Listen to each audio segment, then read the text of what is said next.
Muy buenas noches, mi nombre es Augusto Álvarez Rodríguez, esto es Enfrentados, el programa electoral de América, a solo 2 semanas de saber quiénes pasarán a la segunda vuelta. Juan Carlos, buenas noches. ¿Qué tal? ¿Cómo estás, Augusto? Buenas noches amigos televidentes. Una semana intensa porque se produjeron debates que contra lo que muchos esperaban tuvieron una sintonía altísima y tanto es así que se han sumado más medios de comunicación para la jornada que se inicia mañana, también lunes, martes y miércoles, con algunos choques que prometen ser muy intensos, y en esa medida lo vamos a ver también el impacto de estos debates. De alguna manera ha incidido en el resultado de las encuestas que a continuación vamos a leer. Así es, pero por supuesto más medios, pero usted la mejor transmisión la va a ver en Canal N, donde va a ver el debate completo, los adelantos y todo lo que va a pasar. Pero tenemos la encuesta de Datum que nos está indicando qué es lo que puede pasar, cuál es la foto en el momento actual, y vamos a conversar con Juan Carlos para ver y arriesgar de alguna manera quién es la gran pregunta que todo se hace. ¿Quiénes pueden estar pasando a la segunda vuelta exactamente dentro de 2 semanas? Acá se lo vamos a decir cuál debe ser nuestra previsión de lo que pasa a partir de la encuesta justamente de Datum, que la vamos a explicar. Así que vamos a la pantalla. Así es, estamos hablando de la muestra más grande que se ha hecho, estamos hablando de 2.000 personas que han sido encuestadas y que se ha trabajado tanto con el nivel de la encuesta, la típica encuesta, como con el simulacro de votación, donde te entregan este cedulón enorme y se simula cómo es que sería la votación. Entonces, Juan Carlos, vamos con la primera parte y es directamente en la parte de la encuesta de intención de voto con tarjeta, y los resultados en este momento, a 2 semanas de esta encuesta, además se ha hecho el trabajo de muestreo entre los días miércoles, jueves y viernes, o sea que está calentito nada más, te refleja qué es lo que está pasando en este momento, y la foto del momento es que Keiko Fujimori encabeza la competencia con 13% de intención de voto, seguida de Rafael López Aliaga con 11.7%, y acá lo que vemos es que hay un primer bloque de 2 personas que son Keiko Fujimori y López Aliaga, que están encabezando la competencia, y luego hay un pelotón de 4 que están más o menos empatados, el margen de error es 2.2 en esta encuesta, y son Carlos Álvarez, López Chao, Jorge Nieto y Roberto Sánchez con 6.9, 6.1 y 5.9 y 4.9. Yo creo que ya, Augusto, esa es la foto que va a definir la segunda vuelta. Me atrevo a decir que entre esos 6 van a estar los 2 finalistas del 12 de abril. Yo coincido con eso, que esos son las 6 personas alrededor de las cuales se va a definir. En el Perú nunca se puede saber sino hasta el final, pero más o menos a 2 semanas uno ya puede estar pensando que la competencia está entre estas 6 personas. De repente alguien, si pasamos al siguiente bloque, por favor, de los siguientes, y ahí están César Acuña con 4%, Ricardo Belmont con 2.9%, Johnny Lescano con 2.5%, Wolfgang Grosso con 2.1%, José Luna Gálvez 2.1% y Fernando Olivera 1.7%. Pero como Juan Carlos señala, lo más probable es que los que estén en la segunda vuelta son una de las 6 personas que está en la tabla anterior. Bueno, esta es la parte bien importante que la vamos a analizar luego, ¿no? ¿Qué cosa es esto, Juan Carlos? Sí, ninguno blanco y viciado 12.2 y no sabe 11.7. 23.9, casi 24% de la población que aún no decide su voto, que ha bajado considerablemente, también lo vamos a ver en otra lámina, respecto de la semana anterior. Así es, y gran parte de lo que pase en el resultado final va a salir de este 11.7, si lo pueden poner por favor, el anterior, el 11.7 de personas que están todavía indecisas, son justamente el porcentaje, ahí está, y la siguiente, y ahí vamos, ahí está. Porque acá lo que hay es que hay otro candidato 12.3, son de los más chicos. Luego hay ninguno blanco y viciado 12.2, pero que es una opción. Claro. Hay gente que quiere votar por blanco, viciado o nulo, etcétera. Los que están indecisos, los que no saben, son el 11.7 que está acá, y de ahí puede estar saliendo el colchón que le permita a alguno de los otros 6 despuntarse más para los punteros, o alguno de los 4 que van en el siguiente bloque comenzar a trepar y amenazar quizá a alguno de estos 2 punteros y colarse a la segunda vuelta.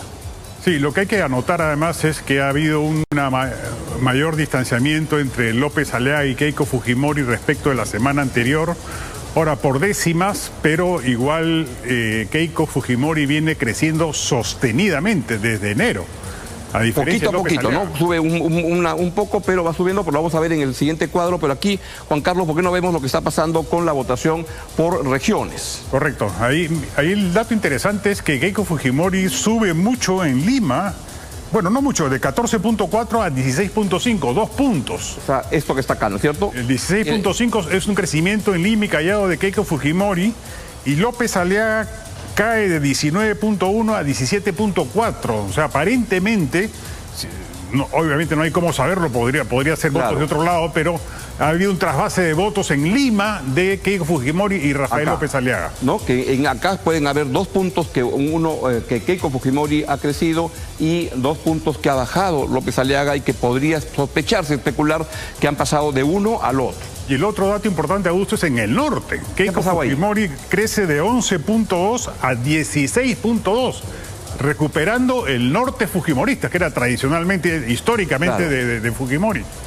Entonces lo que tenemos es que esto zonalmente, regionalmente se está repartiendo, y ahí lo que estamos viendo es que esto puede estar explicando algunos de los movimientos.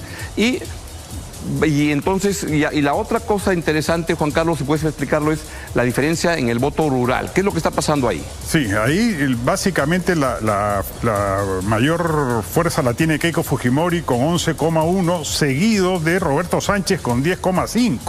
Que es una votación importante en lo rural, pero lo más llamativo es que el ninguno blanco viciado o no sabe, en la zona rural representa 28.4%, por encima del 23% que es a nivel nacional.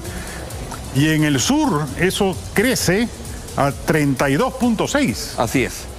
¿Por qué no vamos entonces a ver cómo ha ido cambiando? Ahora volvamos como al primer cuadro, pero la trayectoria de lo que ha pasado desde los últimos meses de la campaña, y aquí lo tienen, cómo han ido evolucionando. Y acá justamente está lo que Juan Carlos se refería, que en el caso de Keiko Fujimori, que ahora está encabezando la competencia, ha ido poquito a poquito, esto uno va viendo, desde enero comienza, estaba en 8, va subiendo a 9.2, 9.7, ha tenido un crecimiento sostenido, poquito a poquito, pero le ha permitido ahora estar en 13%. Y en cambio, estamos hablando de la parte alta de la competencia, lo que hay es que Rafael López Aliaga llegó a estar en 13.4, más de lo que tiene ahora Keiko Fujimori, pero tuvo un bajón hacia la primera semana, hasta la última semana, hasta el final de febrero y el comienzo de marzo, y de ahí no se ha recuperado y se ha estancado alrededor de 11%. Sí, y el segundo pelotón anda muy apretado, pero lo que hay que notar es el crecimiento fuerte de Álvarez, de 5 a 6.9, el de Jorge Nieto. Si lo pueden ver, es la línea amarilla, ¿no? La línea mostaza. Esta línea amarilla que va acá y tiene esta trepada en la última semana que le permite estar ahora en tercer lugar. Claro, y Jorge Nieto de 4.6 a 5.9, la línea mostaza. Y el crecimiento más alto en términos porcentuales de Roberto Sánchez de 2 a 4.9. Así es. Entonces, el pronóstico al final es difícil de plantear por ese crecimiento.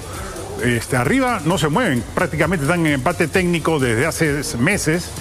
Uno sube, otro baja, Keiko sube sostenidamente, pero no se distancia más allá del margen de error de Rafael López Aliaga. Están empatados técnicamente hablando, ¿no? Claro, pues teniendo en cuenta este segundo pelotón, que no son los punteros, sino los que van de los siguientes 4 puestos, lo que se ve es que López Chao y Carlos Álvarez están están ahí en su nivel de hace varios meses. En cambio, los que han subido más son justamente Nieto y Roberto Sánchez. Vamos a ver qué es lo que puede ocurrir en la parte y cómo se va a decidir esto. Es decir, podría ocurrir, y lo que vamos a especular luego es, algunos de estos 4 que están en la parte baja podrían pasar y desplazar a alguno de los punteros o no. Eso va a depender de qué pase con los indecisos. Vamos por favor al cuadro de las personas que están todavía indecisas. Acá tenemos una combinación donde la curva azul da 23.9, que se compone de 2 partes.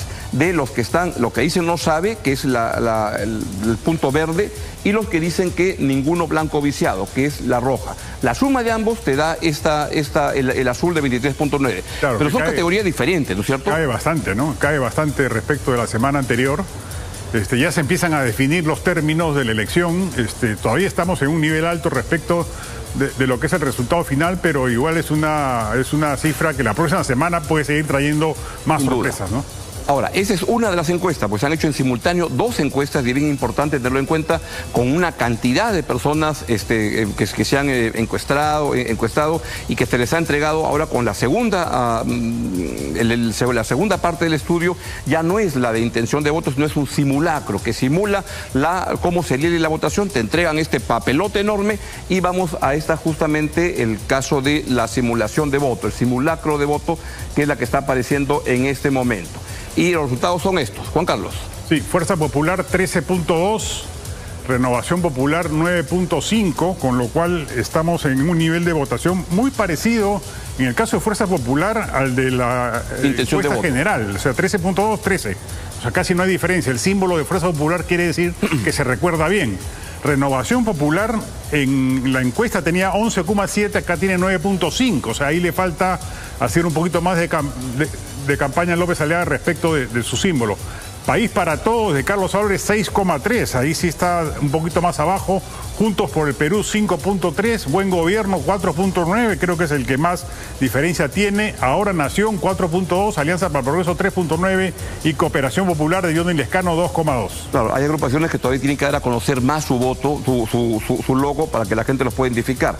Pero el 12 de abril, usted lo que va a ver es al final el voto válido, que es el que más interesa y es cuando ya sacan los blancos, viciados, todos, y te da este resultado en válido.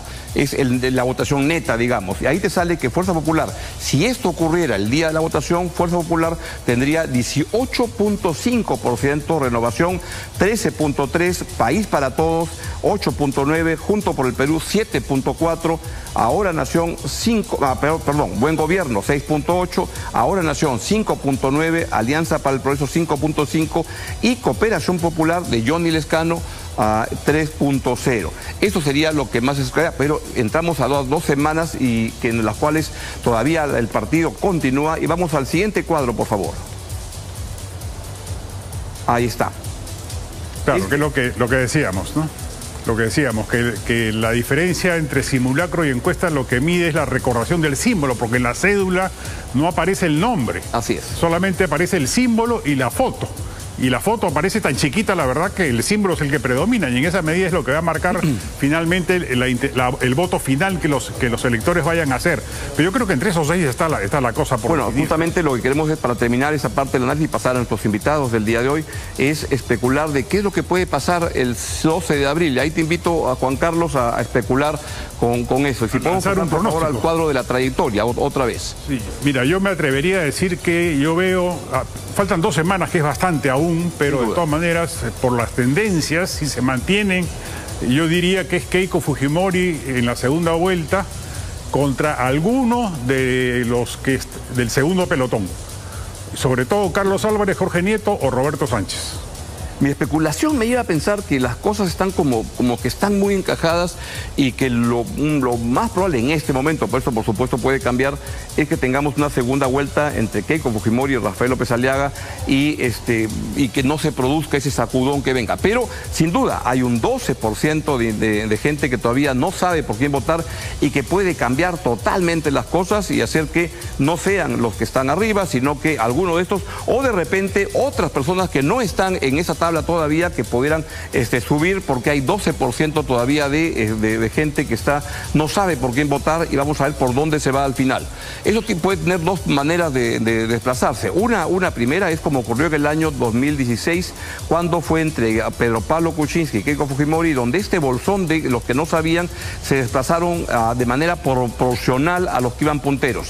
En el año 2021 fue diferente la historia. Ahí se fue una gran parte de ese voto que no sabía por Pedro Castillo y lo puso adelante en la competencia. Así es que faltan todavía 2 semanas, no se muevan, que esto todavía viene interesante y puede haber gente, que en el Perú hay muchas sorpresas, que no estén todavía en la parte alta, pero que acaben estando justamente en la parte final y que puedan entrar en segunda vuelta. ¿Qué es lo que yo creo que es más probable que ocurra? Porque hay que recordar que el 2016 fue una elección que fue distorsionada de alguna manera porque sacaron de carrera a Acuña y a Julio Guzmán.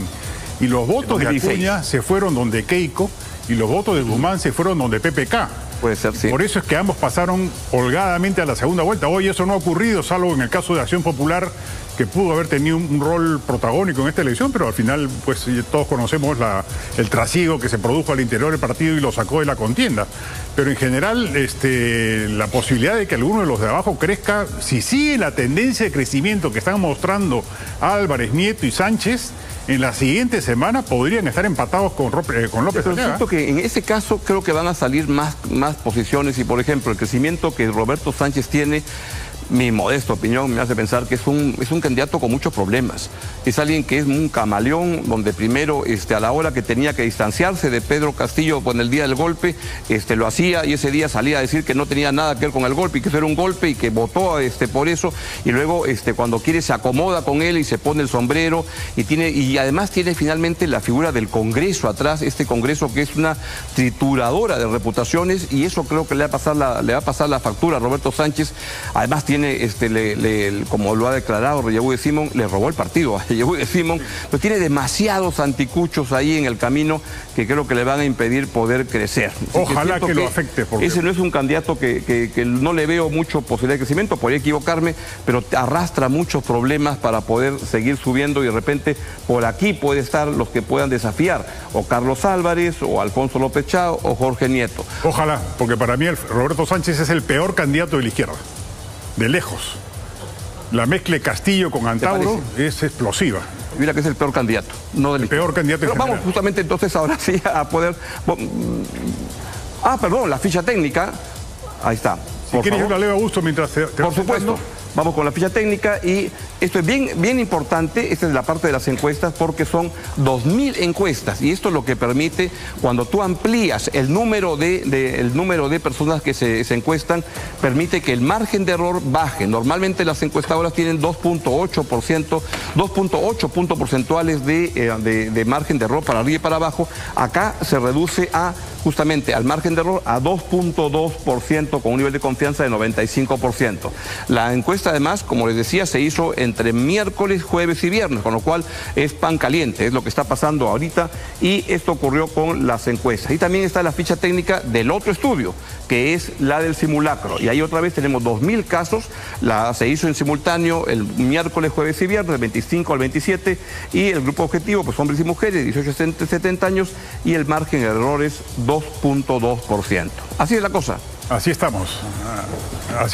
Y bien, ya estamos en la mesa con nuestros dos invitados, candidatos presidenciales, ambos, para hacer un debate entre ellos: Fiorella Molinelli, candidata presidencial por Fuerza y Libertad, y Mesías Guevara, candidato presidencial por el Partido Morado. ¿Qué tal? ¿Cómo están? Muy buenas noches. Buenas noches, Juan Carlos, Augusto. A ver, por estar acá. Empecemos. Señora Molinelli, usted tiene dos casos judiciales severos, el caso Chinchero y el caso de Salud. ¿No cree que debió resolverlos antes de presentarse una candidatura? Bueno, a ver, en primer lugar, creo que el caso Chinchero ya he demostrado a lo largo de 10 años, donde no me he quedado tranquila, más de 6 goles ganados. Me fui al Tribunal Constitucional y gané. Me fui a servir y gané. La Contraloría me tuvo que archivar 2 veces. El arbitraje internacional, ¿qué dijo? Lo que siempre señalamos, que la adenda fue válida, fue lo correcto y lo legal, y que lo que no se podía hacer justo fue lo que siempre señalamos, que no se puede caducar un contrato sin razones jurídicas válidas. No puedes ir contra la seguridad jurídica. Y lo que estuvo mal fue justamente caducar el contrato invocando al interés público que no existía. Y finalmente... ¿Qué fue lo que se hizo finalmente? Que fue lo que se hizo. Y no lo hicimos nosotros porque eso no se podía hacer. Y finalmente demostré en el Poder Judicial que la causal tenía un móvil político, porque sentencié a Edgar Alarcón con un pago de reparación civil de casi 300.000 soles. Soy la única funcionaria pública que ha sentenciado a un contralor.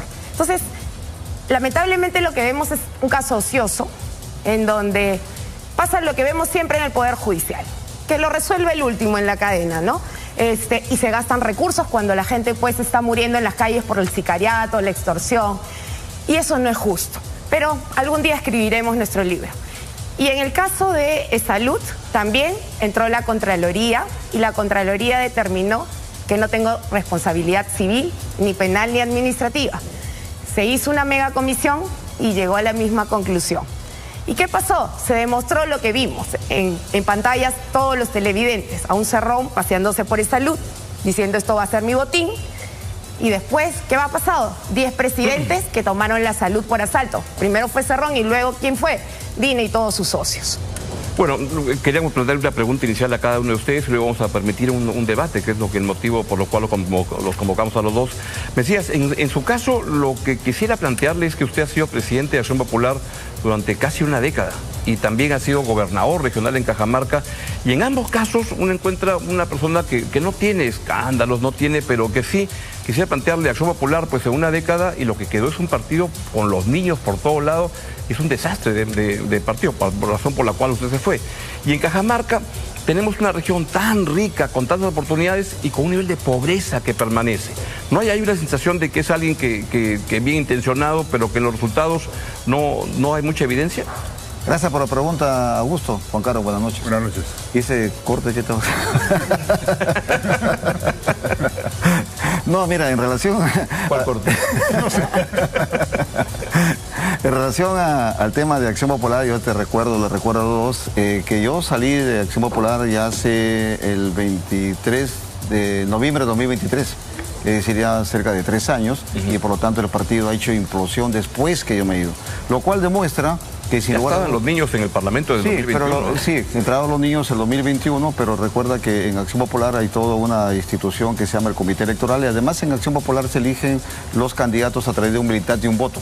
Y por lo tanto fue la militancia que dirigió ese comité electoral y lo orientaron para que gane esa gente. Por lo tanto nosotros, en mi caso, como presidente del partido, simplemente yo respetaba lo que es la autonomía, pero al final salieron elegidos precisamente por... La pregunta es, usted era el presidente del partido, ¿no podía de alguna manera inducir y crear las condiciones para que las elecciones no arrojaran este grupo de gente que la verdad que han manchado al partido de una manera tanto que usted se tuvo que ir? No, lo que pasa, fíjate, como te digo, en Acción Popular existe el Comité Electoral Nacional, luego existe el plenario, que el plenario es el que elige, el que designa los reglamentos, elige el Comité Electoral, y eso se maneja de manera, que te digo, cerca de 150 miembros, lo cual nosotros éramos minoría. No quiero justificar, pero sí estoy explicando.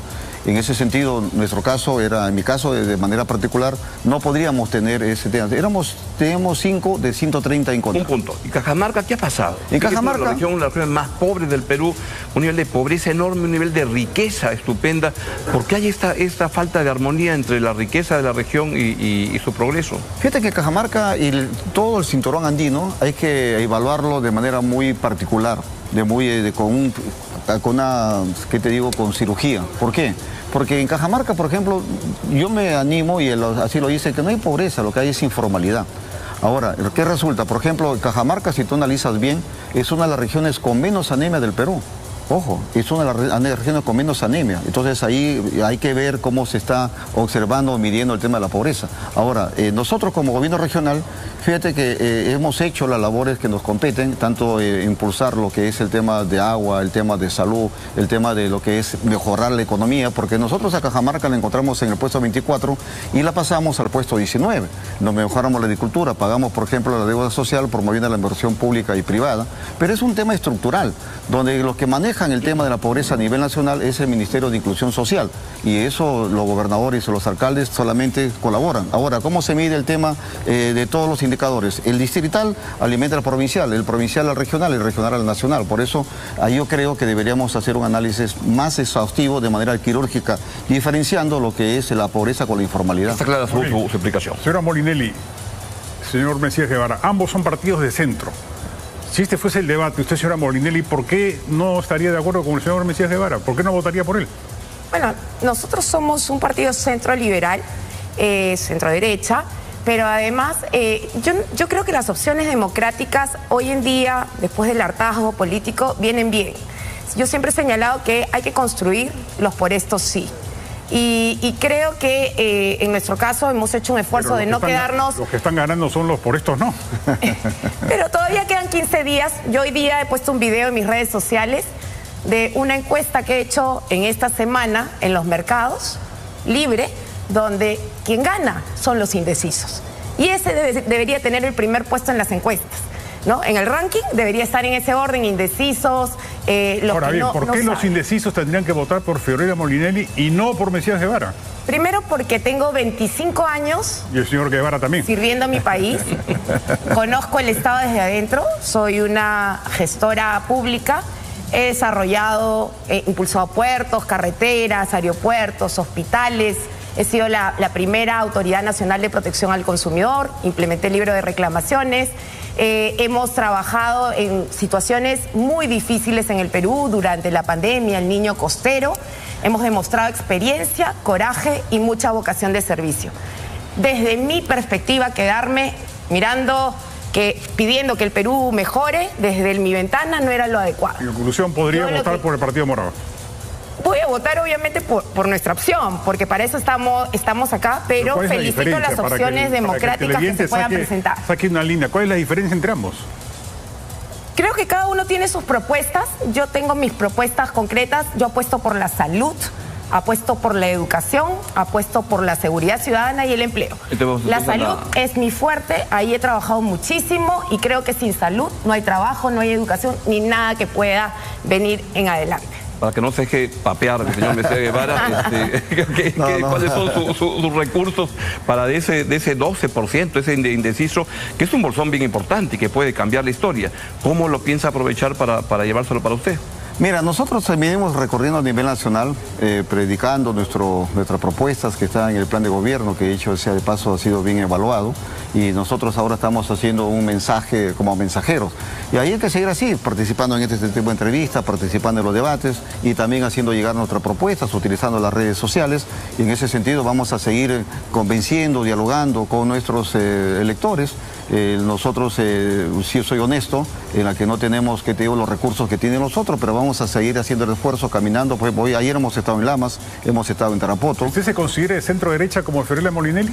Yo me considero centro republicano, un centro democrático, y nosotros defendemos el mercado, pero la economía social del mercado, defendemos, por ejemplo, en mi caso, y en el caso de los partidos, consideramos que el Estado hay que fortalecerlo. En estos momentos hay que pasar el Estado ausente al Estado presente, y lamentablemente eso no está cumpliendo hoy. Nosotros apostamos, por ejemplo, con mucha fortaleza y con mucha convicción que hay que modernizar el Estado, hay que transformarlo, y para eso hay que ver con transformación digital, algo que nosotros venimos haciendo hace mucho tiempo atrás. En mi caso, por ejemplo, Juan Carlos, yo soy el impulsor de la ley de banda ancha que masifica el Internet a nivel nacional, también soy autor de la telesalud y para la competencia de telefonía móvil. ¿Qué le pareció la gestión de PPK donde participó la señora Molinelli? Yo pienso que PPK se confundió porque él creyó que lo habían elegido como gerente general, o sea, que él no se dio cuenta que era presidente de la República, y por eso se dejó arrinconar de un congreso de la señora Fujimori, donde tenía 73 congresistas, y eso fue su gran error, pensar como gerente general y no pensar como presidente de la República, y a tal punto que dejó, por ejemplo, que lo censuren a Fernando Zavala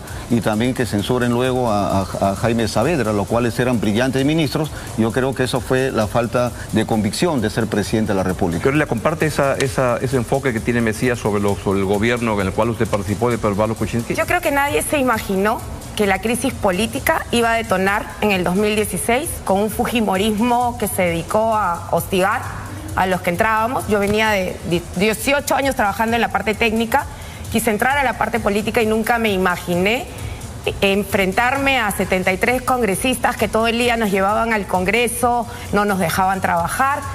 Yo fui víctima del fujimorismo con la complicidad que tuvo con el excontralor Edgar Alarcón, que buscaron tumbarse un gobierno con el tema chinchero, que hoy además ya el arbitraje internacional, que es cosa decidida, se ha pronunciado al respecto y no nos dejó trabajar.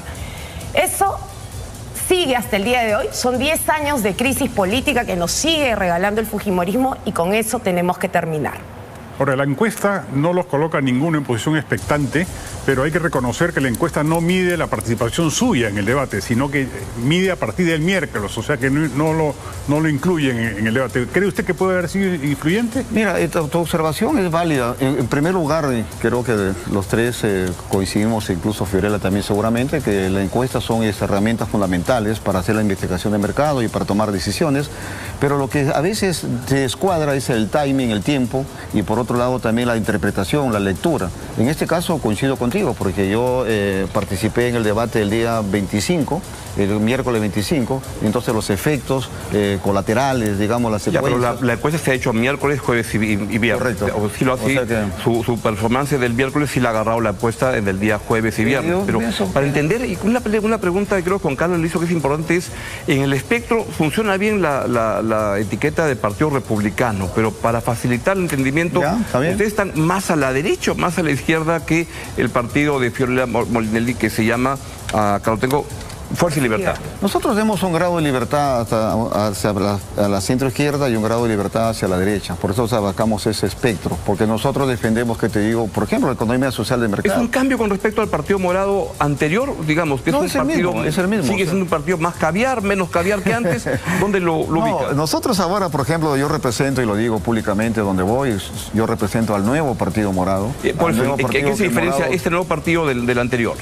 Por ejemplo, yo no me corro en ese sentido, y por otro lado tampoco soy tibio, yo tengo la facilidad. ¿Por eso se refiere a Julio Guzmán? No, en general, no, es decir, a la cosa, a la gente hay que decirle en general la cosa de frente, por eso nosotros no tenemos ningún temor, por eso enfrentamos y confrontamos. Fíjate que nosotros hemos estado en las calles confrontando al Congreso de la República, confrontando a Dina Boluarte, y antes eso se hacía poco. Ya, una pregunta para ambos, por ejemplo, para poder entender y que la propuesta de ustedes se plasme bien. Dos personas que entraron al Congreso por el Partido Morado, a Susel Paredes y la señora Flor Pablo, votan claramente por contribuir, desde mi punto de vista, a un déficit fiscal espectacular. Ya han estado votando por medidas por dar cédula viva a maestros, a militares, etcétera, que suma un gasto mayor anual de 6.500 millones de soles. ¿Ustedes están de acuerdo o no con eso? Cada uno, Fiorella primero. No, a ver, yo creo que lo que hay que hacer primero es sanear el tema del gasto público. Hoy tenemos un Congreso que tiene iniciativa de gasto gracias a una interpretación del Tribunal Constitucional muy errada. Y eso amerita un cambio en la Constitución, en el artículo 79, donde hay que poner responsabilidad penal al Congreso. O sea, no decirle solamente, tú no tienes iniciativa de gasto, tienes responsabilidad penal de hacerlo. Creo que ese es el primer punto.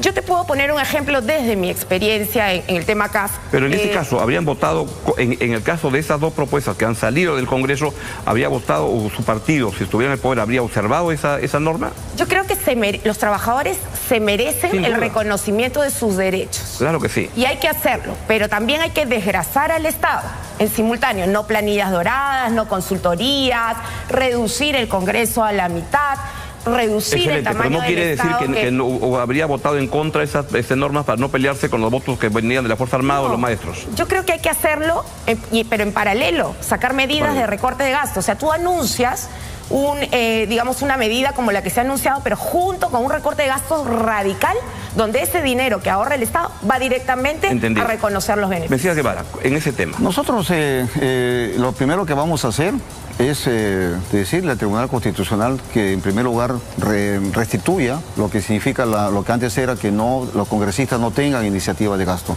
Ese es un absurdo lo que ha ocurrido. Y por otro lado, nosotros consideramos que hay que fortalecer al Ministerio de Economía y Finanzas, porque lamentablemente en los últimos años se ha debilitado. Hay ministros, fíjate, mira, ¿qué es lo que ha ocurrido, Augusto y Juan Carlos? Los tres ministros de Economía últimos, se ha visto una clarísima. ¿Quién fue el ministro Alex Contreras? El ministro de Economía. Ahora, ¿dónde está? Está en el equipo técnico de López Aliaga. Salardi, el ministro de Economía, ahora está con Acuña. El otro Arista, que ahora está con Fujimorismo como candidato número 1. Por lo tanto, toda esta gente han complotado, han saboteado y han roto lo que es el equilibrio fiscal. Toda esa cosa tenemos que corregir. Y por otro lado, por ejemplo, las leyes que hay que ver lo que han hecho. Fíjate que en estos momentos han hecho perder, en estos 5 años, el Congreso ha hecho perder cerca del 29% del Producto Bruto Interno en leyes que han hecho un gran forado. No solamente lo que estás diciendo tú, está la ley de agroexportadores, sin duda. La ley es lo que significa para los restaurantes, para las peluquerías y los casinos. Entonces ahí se ha generado un forado. Es una máquina de... Es una máquina, y lo curioso que... y luego salen a ofrecer cosas cuando han roto el equilibrio fiscal. Y por eso, para mí, en particular, ese Congreso es funesto. ¿Ustedes creen que hay un pacto mafioso? Para mí sí, para mí es un pacto mafioso, incluso ya les estoy diciendo, fíjate que los tres han sostenido a Dina Boluarte y ahora curiosamente han sido ministros de Economía y ahora están distribuidos en diversos partidos políticos que le han dado soporte a la señora Dina Boluarte. Y además de eso hay otro caballero que para peleándose contigo, Augusto, que te para mandando tweets. Incluso ellos han tomado el Tribunal Constitucional. Fíjate que este caballero ha sido tan hábil que el fujimorismo y la derecha bruta y achorada, tomando tu palabra, fíjate que ellos han pensado que iban a domesticarlo, cuando al final ellos hicieron utilizados. ¿Quién fue el presidente para elegir a la Comisión del Tribunal Constitucional? ¿No se Balcázar? ¿Quién fue Perú Libre? ¿Quién fue el defensor del pueblo? Perú Libre. Está claro. Y bueno, entonces turno final para que nos diga si piensa que hay un pacto mafioso. Yo lo dije en el debate, para vencer la inseguridad ciudadana, para la lucha contra la corrupción, primero hay que sacar a las mafias del poder. Todas esas que hoy sirven de vehículo electoral a las economías ilegales, la tala ilegal, la minería ilegal. El poder está tomado y eso ya lo hemos visto, está capturado. Hay que limpiar el poder y eso pasa por no repetir el plato de siempre, los por estos que están en el Congreso. A esos hay que decirles no, nunca más.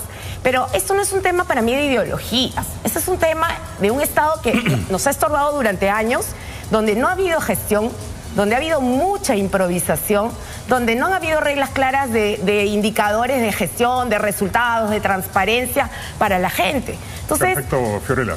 El tiempo nos ganó, lamentablemente. Sí. Muchísimas gracias a Fiorella Molinelli, candidata presidencial. Gracias, Augusto, y gracias, Juan Carlos. Un favorcito, dame un segundo, por favor. Ahí va el segundo. Vota por el Partido Morado y no te vas a arrepentir. Okay. Y también por Fuerza y Libertad, el caballito. Este es el año en el calendario chino, el año del caballo, el año del coraje, la fuerza. Del perrito, ¿sí? Y vamos con toda la actitud, de que necesita la fuerza para crecer el Perú y la libertad para recuperar y vencer el miedo en estos tiempos. Muchísimas gracias a ambos. Muchas gracias. En estas 2 semanas que faltan. Pausa y venimos.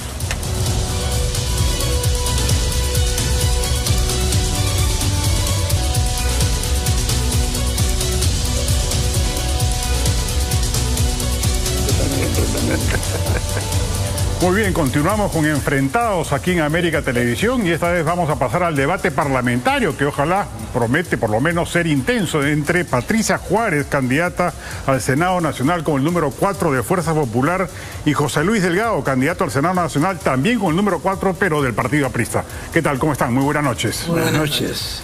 ¿Va a haber debate o vamos a ser testigos de una nueva reedición del pacto fujiaprista del que se ha hablado tanto tiempo? Patricia. Bueno, a nosotros nos endilgan fujiaprismo, fujicerronismo, fujicaviarismo, de todo. Así que estamos ya acostumbrados a que siempre lluevan las críticas. Pero bueno, lo importante es para nosotros por lo menos plantear desde el inicio, y como estamos realmente llevando a cabo esta campaña con mucho compromiso, con mucho entusiasmo, pero también dando a conocer a los lugares donde podemos visitar y donde visita nuestra candidata, dar a conocer todas las propuestas del plan de gobierno, especialmente lo que concierne a la zona a la que acudimos, ¿no? Así que nada, es realmente el intenso trabajo que estamos llevando durante todo este tiempo el que realmente nos compromete a seguir y seguir en esta tarea. Ahora, muchos dicen que los mejores gobiernos de las últimas décadas han sido una parte del gobierno de Fujimori y el segundo gobierno de Alan García. ¿Usted coincide con eso? Sí, yo diría que sí. O sea, durante los años 90 se gestó todo el desarrollo, el crecimiento que hemos tenido y además muchos puntos de eliminación de la pobreza en el Perú. Casi teníamos un 60% de pobreza cuando se dio la Constitución del 93. Pero el APRA lo superó, ¿no? Y el segundo gobierno de Alan García, creo que nadie puede decir que realmente no ha sido un buen gobierno.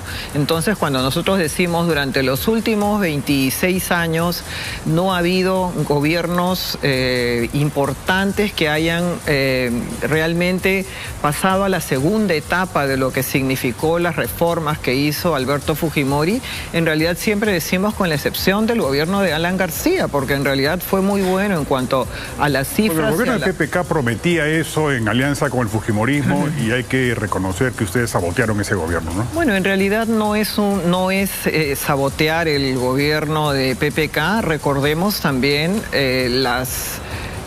un poco lo que de inicio comenzó a hacer Pedro Pablo Kuczynski respecto, por ejemplo, a algunos temas que tenían que ver con chincheros, cuando se veía que ya él pensaba realmente que podía continuar haciendo los lobbies a los que estaba él acostumbrado, ¿no? Y creo que finalmente es cierto también, porque hay que reconocer errores, y es cierto que nuestra candidata en un momento también ha dicho que tal vez se dieron algunos excesos durante ese tiempo y que hemos reconocido que obviamente son temas que no volverían a pasar, ¿no? Bien que lo digan, porque en ambos gobiernos han tenido grandes, pero también han tenido problemas también grandes.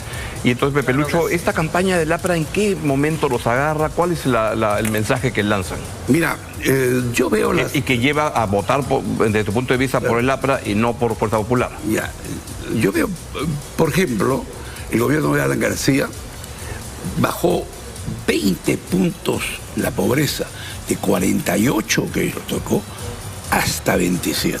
Nunca visto en ningún año, ningún gobierno. Además hizo 152.000 obras, creció 7, 8, 9%. Es decir, hubo puestos de trabajo para los jóvenes. De verdad, se gobernó bien porque hubo conducción. Hoy hay todo lo contrario.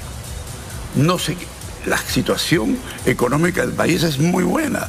El oro, por ejemplo, está y los minerales están altísimos. Ahora, muchos dicen que ese descontrol y ese desgobierno es culpa del fujimorismo que gobierna desde el Congreso. ¿Usted lo piensa lo mismo? Mira, yo pienso que la unicameralidad ha generado un desconcierto terrible. Pero quiere evitar juzgar al fujimorismo. No, yo le he dicho y yo le digo, por ejemplo, lo que acaba de decir Augusto, yo creo que error garrafal de todo el Congreso, vacar o empujar a PPK a salir. Yo creo que esto no puede ser. No puede haber, pues, 8 presidentes en 10 años.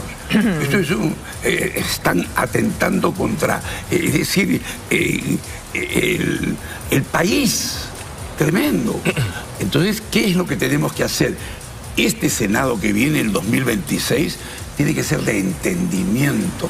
El maestro Aya de la Torre decía, lo que le falta al Perú es cultura y entendimiento. Solamente es insultos, solamente quiero bajarme a este y no.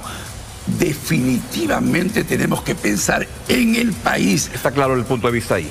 Patricia, entonces en ese caso le preguntaría cuál es la responsabilidad que el fujimorismo, y ha dicho que hay críticas, y Keiko Fujimori ha dicho incluso que hay gente que estuvo en un papel muy agresivo, etcétera, que ya no están en la candidatura ni nada, pero ¿se sienten en parte responsables de este quilombo en el que hemos vivido, que no son 8, son 10 presidentes de una década? Y si se bajan a Balcázar, 11, y el que elijamos en junio, 12. Yo creo que hay que entender también un poco la circunstancia en la que ocurrieron los hechos desde el año 2016, que siempre es la narrativa que le adjudican la absoluta responsabilidad a Fuerza Popular, y eso tampoco es exacto. O sea, recordemos que durante ese tiempo, como lo he señalado, efectivamente PPK tampoco es que era un santo maravilloso, y en realidad sí habían algunos problemas que se enfrentaron de manera inmediata en su gobierno por algunos temas que también se descubrieron en ese momento. Hay que recordar también... va más allá y señala de que hubo fraude en esa elección. Estamos hablando del 16, sí, ¿no? Del 16, en realidad... ¿Hubo fraude ahí, no? En el 16, digamos, hubo una presencia mayoritaria de parlamentarios, que creo que también era un grupo demasiado grande, digamos, desde mi punto de vista personal. Yo creo que un grupo tan grande es hasta inmanejable. Y también ocurrió que durante ese tiempo Keiko Fujimori luego estuvo en prisión en 3 oportunidades. O sea, ella no tenía tampoco el control absoluto de su bancada. Ella estaba en prisión.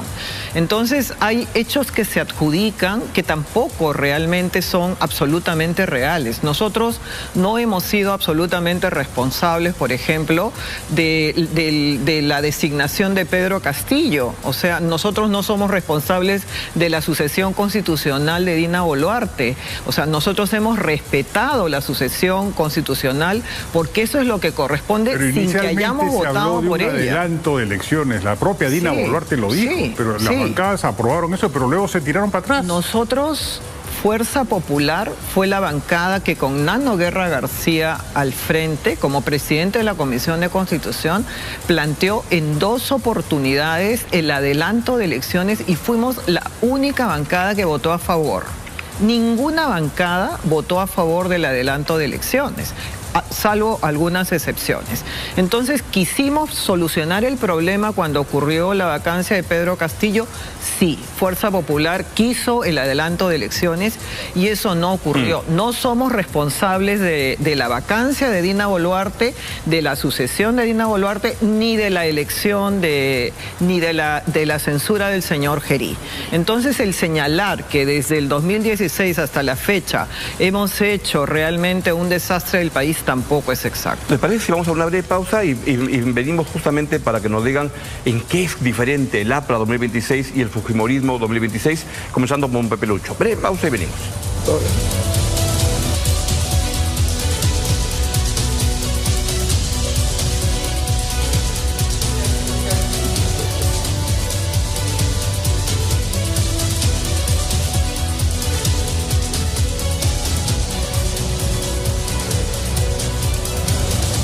Muy bien, estamos enfrentados en el debate parlamentario entre los dos números 4 que van al Senado, Pepe Lucho Delgado y Patricia Juárez del APRA y de Fuerza Popular.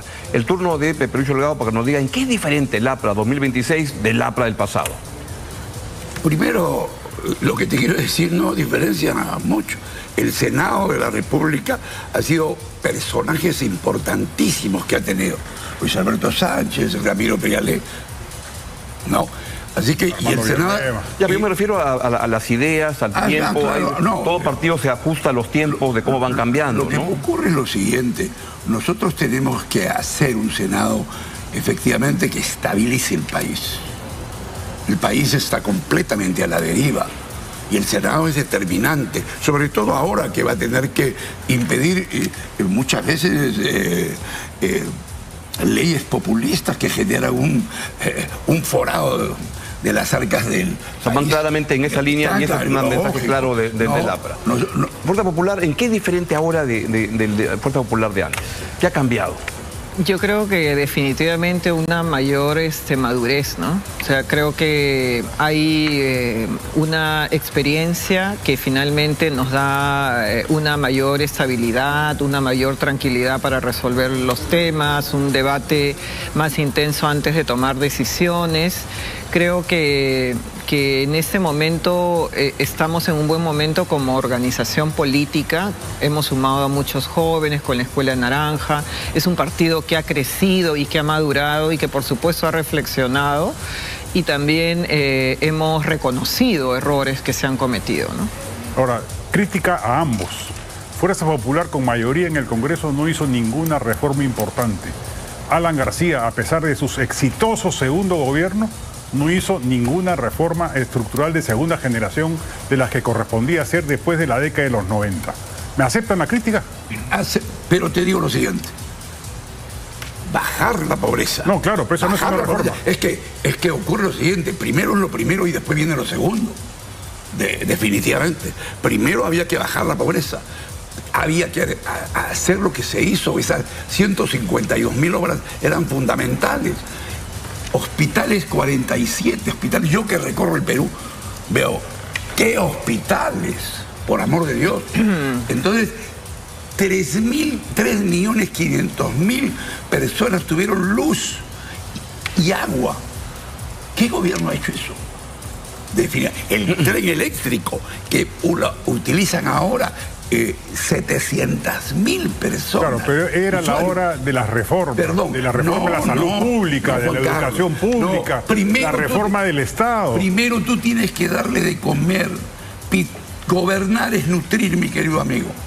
Gobernar es nutrir. Eso es lo que plantea. Y eso es un... Fuerza Popular, sí. En un minuto, ¿qué reformas? Nosotros... El país vive hasta ahora de las reformas que se hicieron con la parte económica el 92 y 94 y de ahí se estacionó todo. No, nosotros hemos dado mucho impulso a la agricultura. En su momento se dio la ley de promoción agraria, que nuevamente, digamos, ha sido reeditada de tal manera que lo que queremos es ampliar la frontera agrícola. Hace muy poco también hemos dado la ley de reforma de pensiones, en donde hemos quitado también la posibilidad de que las AFP sean las únicas que manejen las pensiones de los peruanos, y además hemos generado otro tipo de formas de construir una pensión. Y así como eso hay muchas normas. La principal reforma política, que es el retorno a la bicameralidad, a pesar de ser fuerza popular, de tener el criterio de la unicameralidad, la hicimos desde la Comisión de Constitución, estando nosotros, siendo yo presidenta de la Comisión de Constitución. Entonces nosotros sí creemos que la principal reforma política que hemos dado, la hemos dado desde Fuerza Popular. Le agradecemos muchísimo, el tiempo siempre se nos queda corto, pero que tengan suerte. Muchas gracias. Y que tengamos buenos senadores. Ojalá los dos estén en el Senado. Lo importante, ustedes que son dos periodistas importantes y fundamentales, es enseñar a votar y decirle al pueblo peruano que debe saber votar. No más de lo mismo. Necesitamos que vengan gente que hagan docencia y decencia. Que sea así. Perú. Muchísimas gracias, Pepe Lucho. Un abrazo. Que tengan suerte en las elecciones. Gracias. Bueno, ha sido amigos, todo. se quedan ustedes con Fútbol en América. No se olviden, lo mejor del deporte en el programa especial de América Televisión.